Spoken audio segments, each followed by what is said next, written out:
A'udzu billahi minasyaitonir rajim. Bismillahirrahmanirrahim. Astaghfirullah rabbi wa atubu ilaih. Walhamdulillahi rabbil alamin. Summa salatu wassalamu ala asyrafil anbiya'i wal mursalin habibina wa habibi rabbil alamin Abil Qasim Muhammad wa ala alihi ya tayyibin at-tahirin al-ma'sumin al-muntajabin. Amma ba'du. Assalamualaikum warahmatullahi wabarakatuh. Alhamdulillah, pada kesempatan kali ini kita dapat meneruskan pelajaran kita yang ke-19, yakni logika ke-19. Pada pelajaran kali ini kita akan membahas pahaman dan ekstensi. Walaupun sebenarnya sering disinggung sebelum ini, tapi kali ini kita akan memasuki pelajaran tersebut secara seksama insyaallah ta'ala. Pahaman dan ekstensi. Sebagaimana namanya, pahaman jelas dapat mudah dipahami bahwa pahaman adalah keberadaan dalam akal. Jadi kata lain dari pahaman adalah keberadaan dalam akal atau ilmu atau gambaran dan lain sebagainya. Nah, sedangkan ekstensi itu adalah keberadaan di luar pahaman.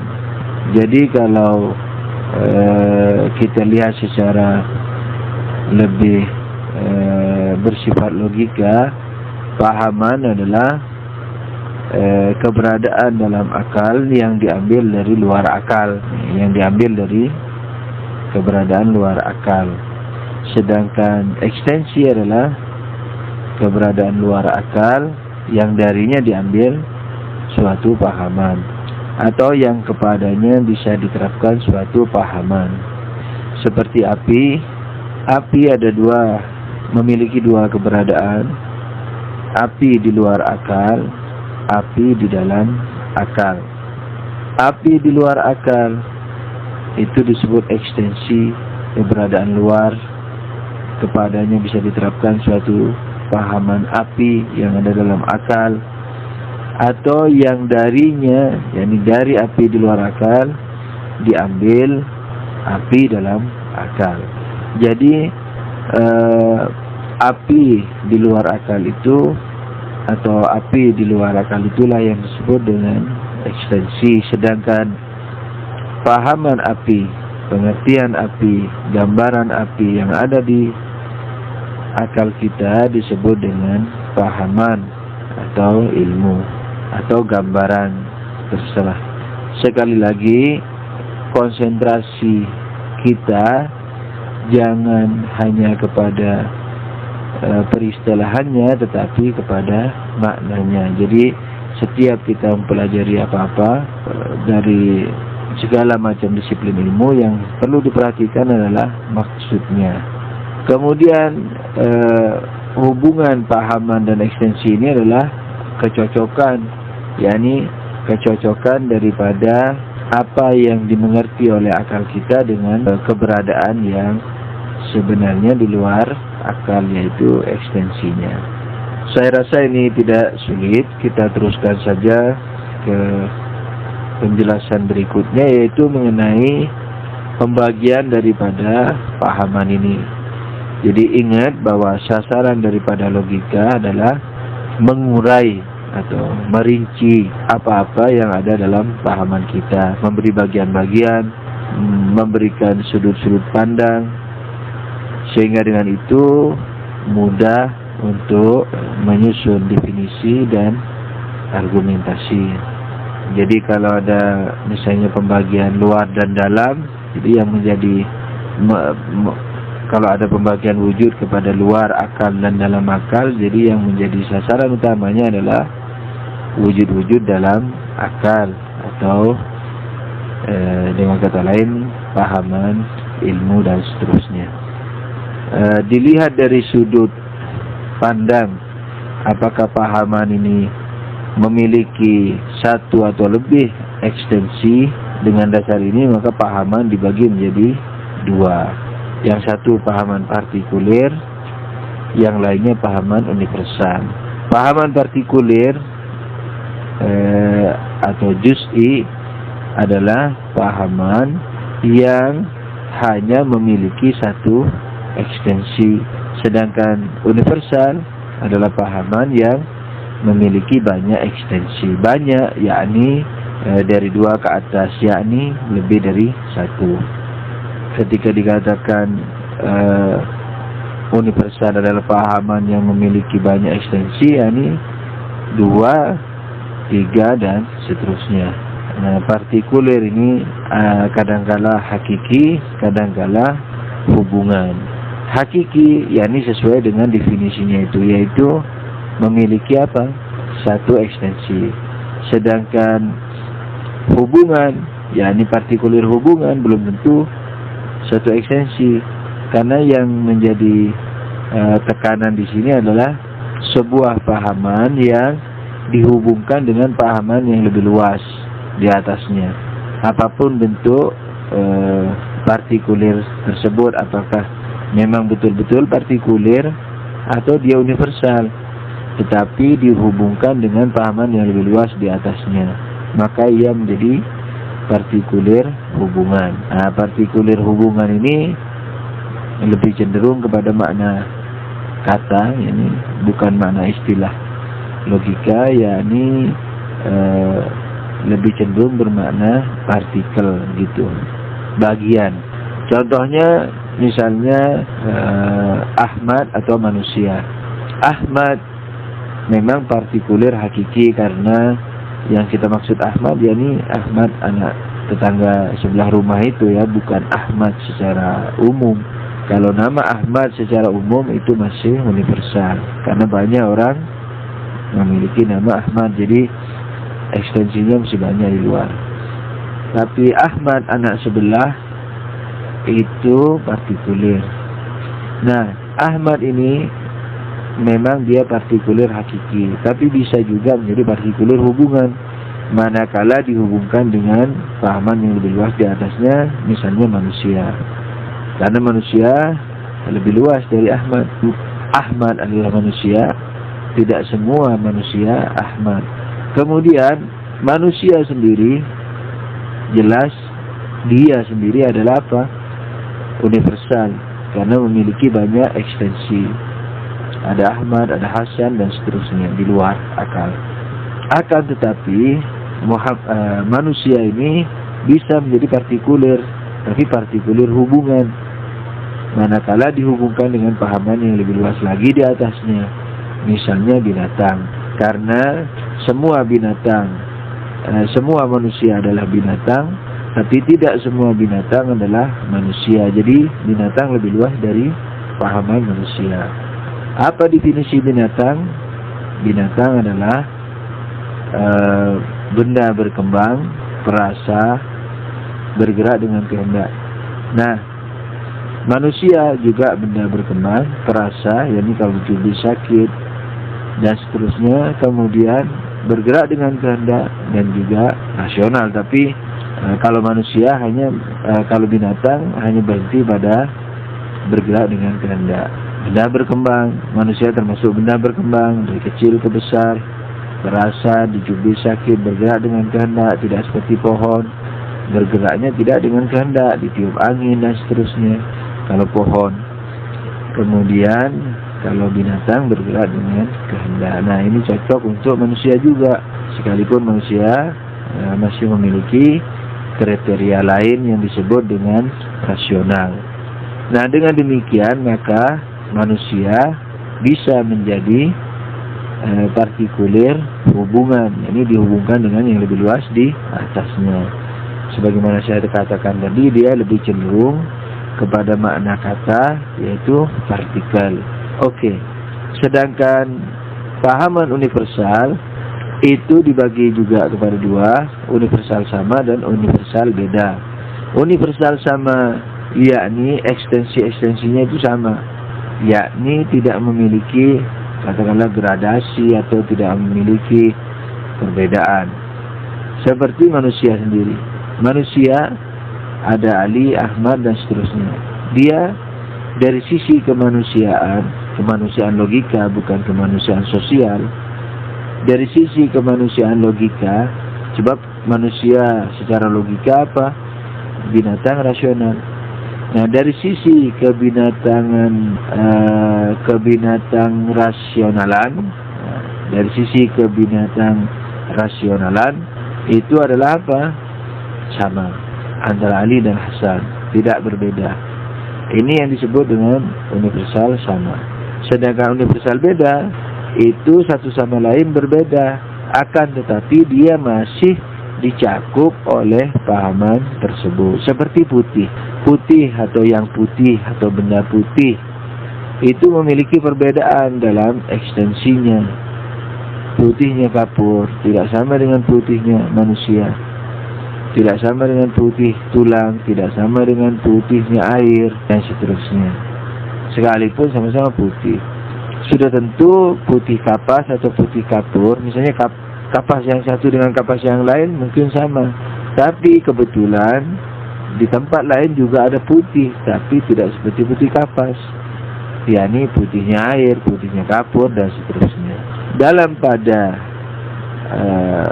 contoh-contoh yang demikian ini, yakni yang berbeda ini, dari sisi inilah disebut universal beda. Tapi kalau antara putihnya kapas dengan kapas yang lain, itu bisa dikatakan universal sama. Tapi karena putih juga memiliki ekstensi-ekstensi lain yang berbeda dengan kapas, maka di situ yakni putih ini disebut dengan universal beda. Begitu aja, tidak susah yang sekarang.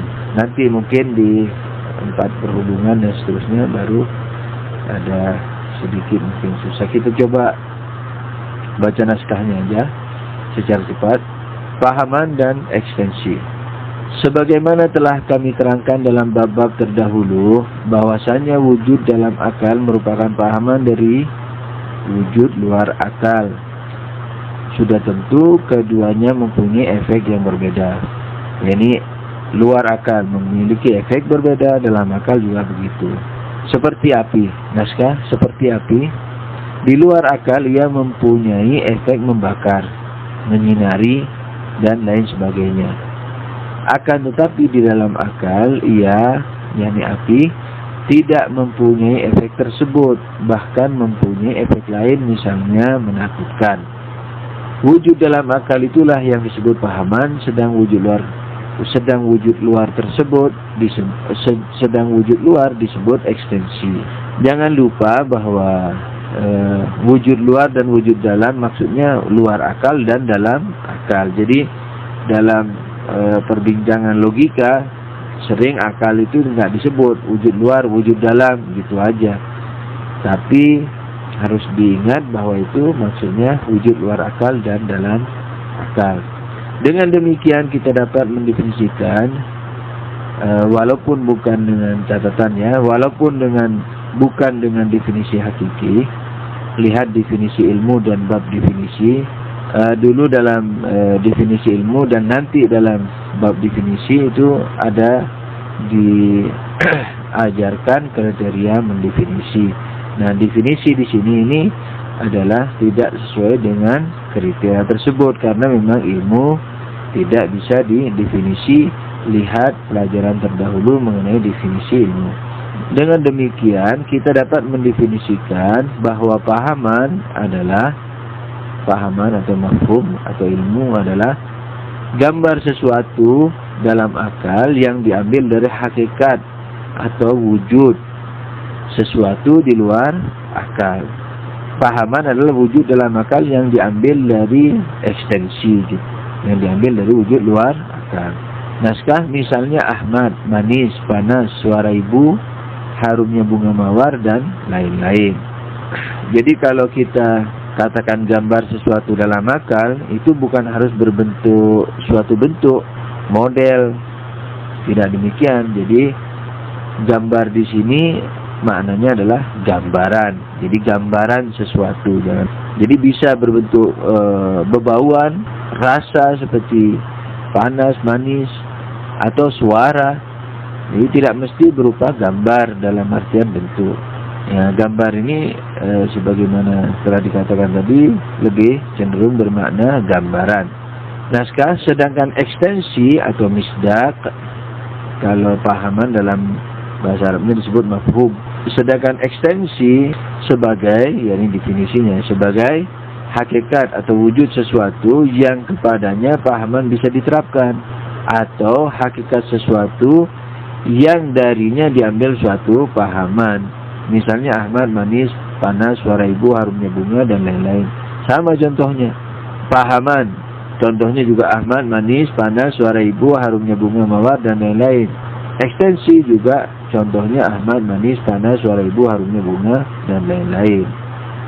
Kenapa contohnya sama? Sebab di sini saya ingin memberikan tambahan pengertian bahwa Ahmad pada dua kriteria di sini berbeda. Jadi Ahmad yang di atas, yakni yang pahaman ada dalam akal. Jadi Ahmad yang kita pahami dalam akal atau harumnya bunga, sedangkan yang kedua yakni ekstensi Ahmad dan harumnya bunga yang ada di luar akal. Hubungan pahaman dan ekstensi. Hubungan pahaman dan ekstensi adalah kecocokan pahaman itu sendiri dengan ekstensinya. Misalnya manusia sebagai pahaman berarti binatang rasional. Sedangkan hakikat sesuatu yang kepadanya bisa diterapkan pengertian manusia atau binatang rasional merupakan ekstensinya. Misalnya Ahmad, Ali, Ja'far, dan lain sebagainya. Jadi ya, pahaman manusia adalah binatang rasional. Ekstensi manusia, binatang rasional ini bisa diterapkan kepada ekstensinya, seperti Ahmad, Ali, dan seterusnya. Perhatian, istilah pahaman dan ekstensi di atas banyak dipakai dalam peristilahan logika dan filsafat. Namun, ada istilah lain yang jarang digunakan. Istilah tersebut adalah ekstensi yang bermakna umum.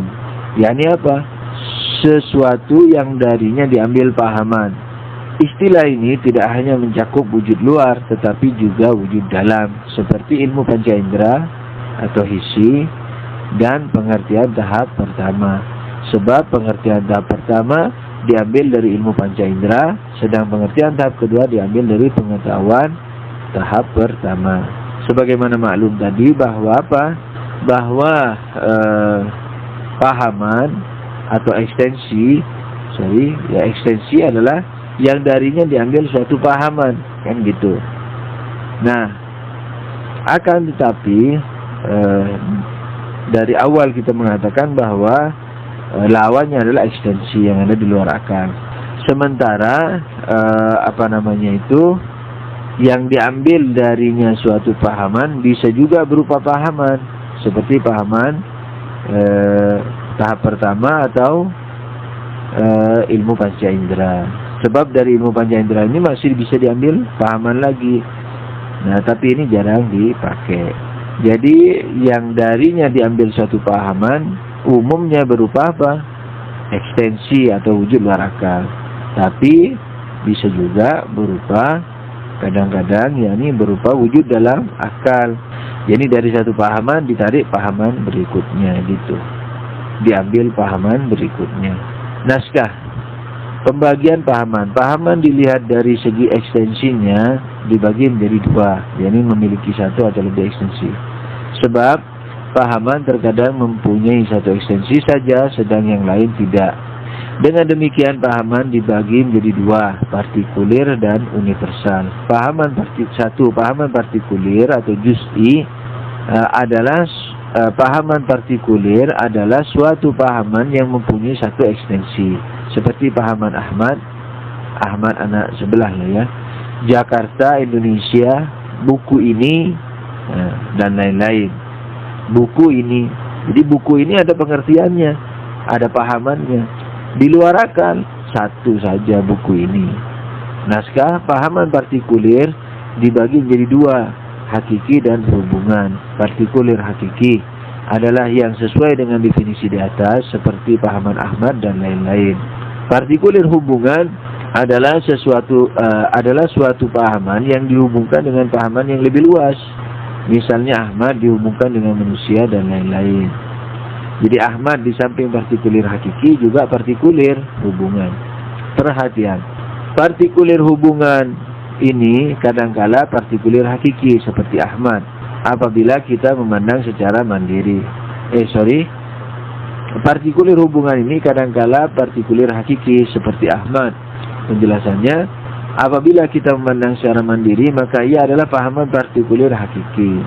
Tetapi kalau kita lihat Ahmad kemudian kita hubungkan dengan pahaman yang lebih luas, misalnya manusia, maka ia menjadi pahaman partikulir hubungan. Jadi partikel, bermakna partikel.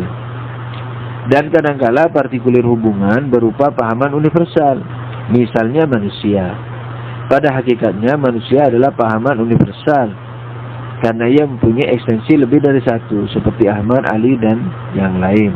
Akan tetapi karena kita menghubungkannya dengan pahaman yang lebih luas, misalnya binatang, maka ia menjadi partikulir hubungan. Begitu juga kalau kita menghubungkan binatang dengan benda hidup dengan benda, dan seterusnya, maka pahaman-pahaman universal tersebut menjadi pahaman partikulir hubungan, jadi menjadi bermakna partikel. Di sini ada manusia, kemudian binatang, di atasnya lagi apa? Benda hidup, benda berkembang misalnya, atau benda itu sendiri. Di atas manusia ada binatang, sebab tidak semua binatang manusia, tapi semua manusia binatang. Di atas binatang ada benda berkembang, sebab tidak semua benda berkembang binatang, tapi semua benda berkembang binatang. Sebab selain binatang, benda berkembang masih ada lagi, yakni pepohonan. Di atas benda berkembang ada benda, karena benda di samping berkembang ada yang tidak berkembang, seperti batu. Pahaman universal. Yang kedua, pahaman universal. Pahaman universal adalah suatu pahaman yang mempunyai banyak atau lebih dari satu ekstensi. Misalnya manusia, binatang, buku, rumah, sekutu Tuhan, dan lain-lain. Nah, nanti ada keterangan tambahan. Perhatian, pahaman universal ini tidak harus memiliki ekstensi yang nyata, yakni boleh jadi hanya dalam misal, jadi dalam permisalan akal saja. Sebab kadangkala akal memahami suatu pahaman universal tanpa mengambil dari ekstensi-ekstensi yang nyata atau ada. Bahkan akal hanya mentakdirkan atau memisalkan saja dalam akal pikiran. Seperti ekstensi-ekstensi yang banyak yang bisa diterapkan kepadanya, ekstensi-ekstensi tersebut pahaman universal yang dipahaminya. Jadi akal hanya mengumpamakan ekstensi-ekstensi yang banyak yang bisa diterapkan kepadanya, ekstensi-ekstensi tersebut yang bisa diterapkan kepada ekstensi-ekstensi tersebut apa? Pahaman universal yang dipahaminya. Perhatian, pahaman universal ini tidak harus mempunyai ekstensi yang nyata, yakni boleh jadi hanya dalam alam misal, yakni alam permisalan. Alam misal di sini bukan alam misal filsafat, tapi alam permisalan, perumpamaan, naskah. Sebab kadangkala akal memahami suatu pahaman universal tanpa mengambil dari ekstensi-ekstensi yang nyata atau ada. Bahkan akal hanya mentakdirkan atau memisalkan saja dalam akal pikiran ekstensi-ekstensi yang banyak yang bisa diterapkan kepada ekstensi-ekstensi tersebut, pahaman universal yang dipahaminya. Misalnya sekutu Tuhan nggak ada, di luar nggak ada, ekstensinya nggak ada. Tapi akal bisa memahami sekutu Tuhan itu apa, dan bisa banyak. Misalnya sekutu Tuhan dalam mencipta, mengatur rezeki, sekutu Tuhan dalam segala hal, bisa dipahami secara akal. Jadi akal bisa memahami. Tapi akal juga mengatakan bahwa ini mustahil adanya. Jadi mustahil keberadaannya di luar akal. Naskah, misalnya sekutu Tuhan, atau perkumpulan atau pertemuan antara dua hal yang bertentangan. Dulu masih ingat kan, pertentangan adalah apa? dua hal yang tidak bisa bertemu dalam satu ruang, waktu, dan sisi pandang. Jangan lupa. Dan lain sebagainya naskah ini. Pahaman universal, masih naskah. Pahaman universal kadangkala juga hanya mempunyai satu ekstensi pada hakikatnya, namun akal memahaminya sebagai pahaman universal.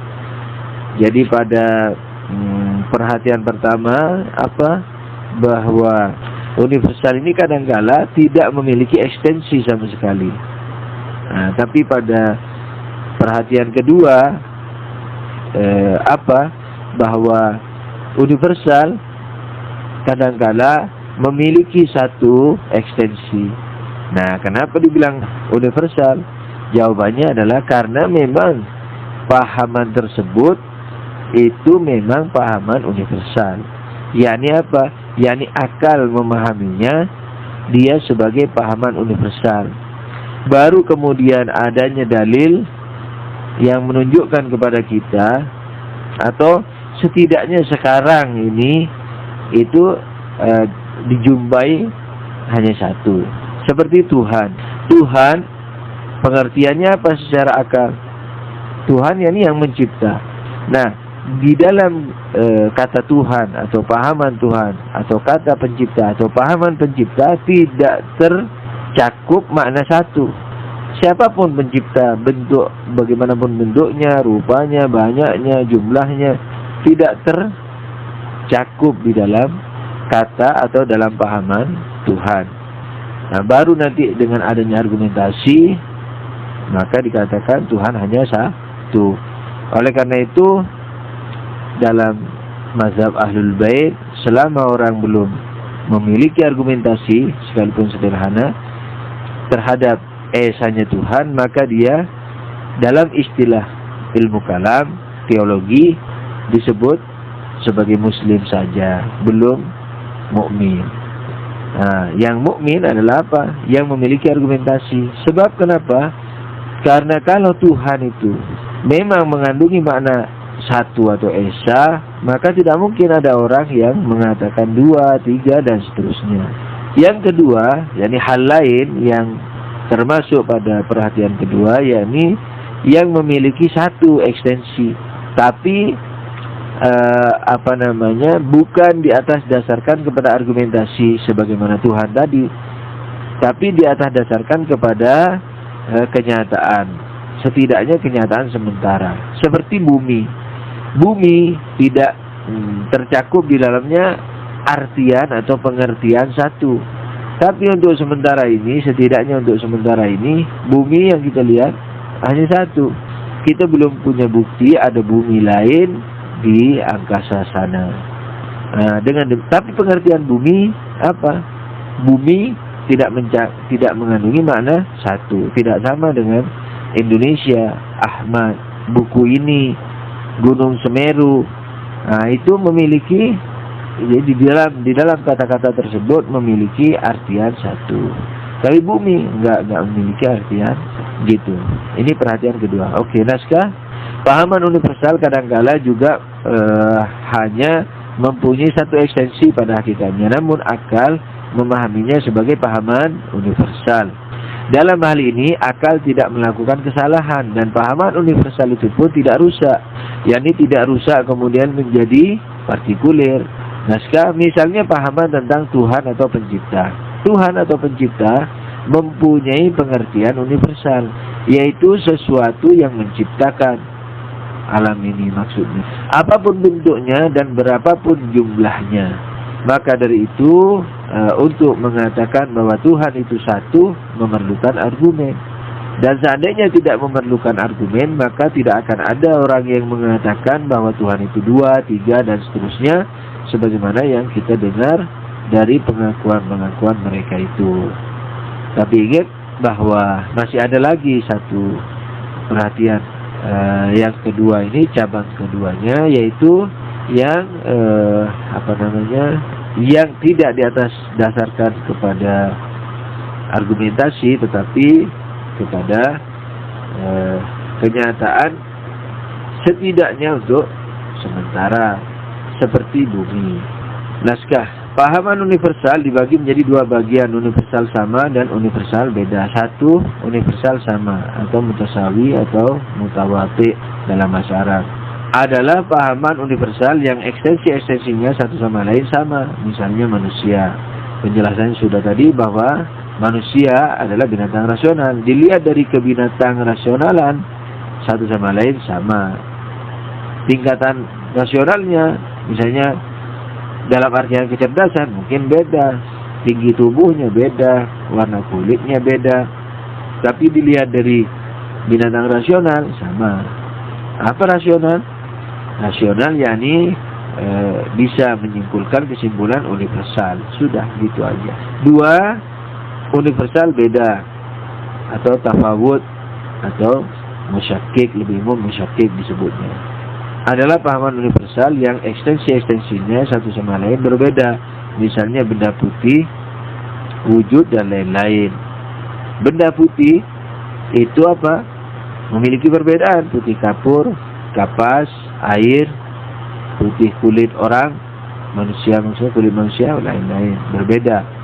Yakni antara putih kapur, putih kapas, putihnya air dan putihnya manusia atau putih tulang itu memiliki perbedaan. Putihnya kertas juga.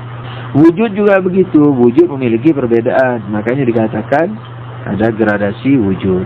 Naskah, benda putih bisa diterapkan pada awan, air, kapur, salju dan lain-lain yang diantara mereka terdapat perbedaan, yaitu dari segi putihnya. Jadi perbedaan tersebut harus dari pengertian itu sendiri, pahaman universal itu sendiri. Dalam hal ini putih. Naskah, yaitu dari segi putihnya. Yang satu lebih kuat dari yang lain. Kalau tidak mau dibilang lebih kuat, walhasil yang penting berbeda gitu. Sebab lebih kuat dilihat dari mana, ntar bilang begitu. Naskah dan yang lain lebih lemah. Anggap ini tidak terlalu tepat. Walhasil yang dimaksudkan adalah apa? Berbeda. Naskah, berbeda dengan manusia yang tidak bisa salah satu ekstensinya dikatakan lebih baik, kuat, lemah kemanusiaannya atau kebinatangan rasionalannya. Dan kalau terdapat perbedaan, maka perbedaan tersebut terdapat di luar kemanusiaannya. Kemanusiaan bukan sosial nih ya, kemanusiaan logika. Semacam tinggi rendahnya, pandai tidaknya, sabar tidaknya, dan lain-lain. Perhatikan diagram di bawah ini, berikut ini. Pahaman bercabang menjadi dua, partikulir dan universal. Partikulir bercabang menjadi dua, hakiki dan hubungan. Universal bercabang menjadi dua, beda dan sama. Sampai di sini dahulu perjumpaan kita pada logika yang ke-19 ini. Semoga dapat memberikan tambahan informasi untuk teman-teman, dan semoga Allah mengampuni kesalahannya serta menunjukkan kepada kita kalau ada kesalahan dan memberikan kekuatan juga untuk meninggalkannya. Dan kalau memang ada kebenarannya dan memang benar, mudah-mudahan Tuhan meneguhkan dalam hati kita dan memberikan kekuatan untuk melaksanakannya. Begitu juga dalam ilmu-ilmu yang lainnya. Demi kesucian, demi kebesaran Allah Subhanahu wa taala dan kesucian Rasulullah dan ahlul baitnya. Salawatullahi alaihim ajma'in. Amin ya rabbal alamin. Wabillahi taufiq wal hidayah. Wassalamualaikum warahmatullahi wabarakatuh.